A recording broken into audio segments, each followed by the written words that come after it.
Now we are going to get discuss about the speed and velocity. अब हम चाल और वेग के बारे में डिस्कस करने जा रहे हैं। तो चाल क्या है और वेग क्या है, तो देखिएगा ये दोनों ही गति के पार्ट हैं। ओके, चाल और वेग। तो चाल क्या होती है? एकांक समय में चली गई दूरी, ये दूरी से मिलती है। एकांक समय में चली गई दूरी, और ये होता है एकांक समय में प्राप्त विस्थापन। तो इसका फॉर्मूला हो जाएगा, देखिएगा ये दूरी है और ये है विस्थापन। समय लगा, और हमने गति के बारे में यही पढ़ा था कि समय परिवर्तन के साथ अगर स्थिति परिवर्तन हो तो ही गति है।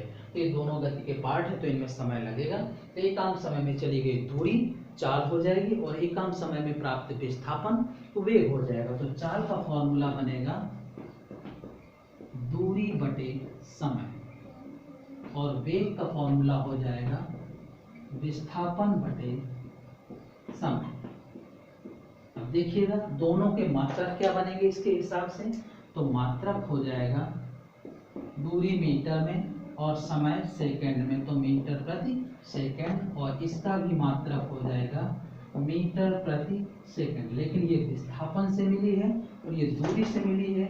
दूरी की वजह से यह अदिश राशि होगी और विस्थापन की वजह से यह सदिश राशि होगी। अक्सर पूछा जाता है कि चाल और वेग दोनों के ही मात्रक मीटर प्रति सेकंड है, फिर भी चाल अदिश है और वेग सदिश है, क्यों?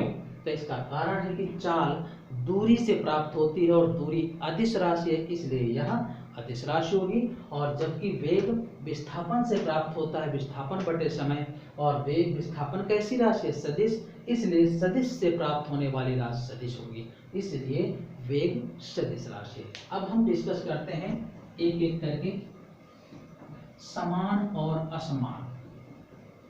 तो सबसे पहले हम चाल के लिए डिस्कस करेंगे, समान चाल और असमान चाल। तो समान समय में चाल क्या होती है, इसको याद करने का तरीका ध्यान रखना। चाल होती है दूरी बटे समय। तो समय हमेशा समान रहेगा, लेकिन अब हम और क्या चीज बोलेंगे ये बोलने के लिए ध्यान रखिएगा, हम यहाँ दूरी का इस्तेमाल करेंगे, क्योंकि चाल किससे प्राप्त होती है? दूरी से। तो ये हो जाएगी समान समय में समान दूरी, यानी जब कोई वस्तु समान समय में समान दूरी तय करे वो समान चाल। और असमान क्या हो जाएगी? समान समय में असमान दूरी। दूरी के लिए ही कहेंगे क्योंकि चाल दूरी से प्राप्त होती थी। तो देखिएगा ये जो होगा दूरी और समय वक्र, इसमें क्या होगा? सरल रेखा मिलेगा, ठीक है ना, क्योंकि हर बार समान समय में समान दूरी प्राप्त करेगी। लेकिन असमान में क्या होगा? जो दूरी समय वक्र होगा टेढ़ा मेढ़ा होगा, इस तरीके से, क्योंकि ये समान समय में असमान दूरियां तय करेगा। अब कैसे, हम इसको डिस्कस करते हैं। देखिएगा जैसे ये 2, 4, 6, 8, 10, 20, 30, 40। तो पहले 2 सेकंड में ये 10 मीटर चला, ये यहाँ पर आया। फिर अगले 2 से 4 में कितना समय लगा? 2 सेकंड ही लगेगा। 10 से 20 तक जाने में 10 मीटर ही लगेगा, ये आया। अगले 4 से 6 तक फिर 2 सेकंड लगा। 20 से 30 तक फिर 10 मीटर चला, तो ये आया। फिर ये आएगा। 6 से 8 तक 2 सेकंड, और 30 से 40 10 मीटर। देखिए समय समान लग रहा है 2-2 सेकंड, और यहाँ 10-10 मीटर ही बढ़ रहा है। समान समय में समान दूरी ही चल रहा है, तो इन पॉइंट्स को अगर हम मिलाएंगे तो एक सरल रेखा टाइप की मिलेगी ऐसे, ये जो बिंदु मिल रहे थे तो इसी का हमने वक्र खींचा था, कैसे, सीधा ऐसे ये। और यहाँ पर क्या था, समान समय में समान दूरियां तय नहीं करेगा, जैसे 0, 2, 4, 6, तो 2 सेकंड में पहले 10 चला, फिर 2 सेकंड में मान लीजिए कि 25 मीटर चल गया, यहाँ 35 पे आ गया, ये 25 मीटर, पहले 10 मीटर चला था तो ये आया, फिर ये आया, फिर मान लीजिए कि 5 मीटर ही चला अगले 2 सेकंड में तो ये आ गया, तो ये टेढ़ा मेढ़ा ऐसे मिलेगा। क्यों?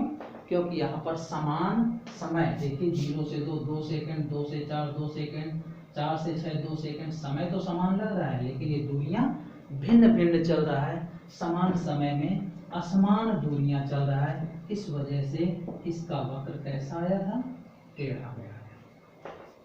ठीक है ना।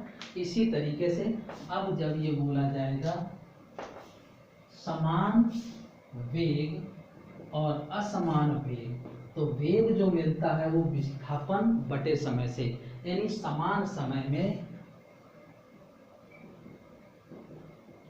समान विस्थापन हो, समान समय में समान विस्थापन, तो ये हो जाएगा समान वेग, और समान समय में असमान विस्थापन हो तो वो असमान वेग। अब यहाँ पर x क्या हो जाएगा, विस्थापन, ओके, और ग्राफ वैसे ही रहेंगे, x ठीक है सीधे रहेगा और ये ऐसा ही रहेगा असमान को। तो ध्यान रखिएगा, चाहे वो चाल हो, चाहे वो वेग हो, चाहे वो त्वरण हो, कुछ भी हो, समान का वक्र सीधा आएगा और असमान का टेढ़ा मेढ़ा आएगा। तो अभी हम तक यहाँ तक ज्ञात किए हैं समान वेग और असमान वेग, ओके।